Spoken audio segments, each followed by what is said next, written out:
রাতের বেলা সে মোবাইল দেখতেছে, মোবাইলের মধ্যে সে একটু খারাপ দৃশ্য দেখাচ্ছিল। এমন সময় মেয়ে গিয়ে ঘরে ঢুকলো। মেয়ে ঘরে ঢুকে দেখলো বাবা তার মোবাইলের মধ্যে খারাপ দৃশ্য দেখছে, মেয়ে দেখে ফেললো। মেয়ে তখন বাবাকে বলল, একটা শব্দ বলেছে, লজ্জা করে না বাবা? মেয়েটা ঘরে চলে গেল।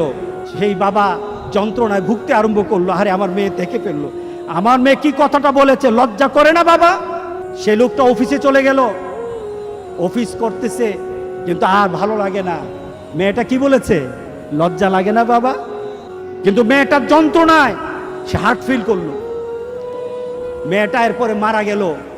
বাবা যখন বাড়িতে ফিরে আসলো, বাবার মাথাটা নোয়া, লজ্জিত একটা মুখ। এখনই আমার মেয়ের সাথে দেখা হলে আমার কানে বাজতেছে, আমার মেয়ে আমাকে বলেছে, লজ্জা লাগে না বাবা? আমি কিভাবে আমার মেয়ের সামনে যাব? এই চিন্তা যখন করতেছে,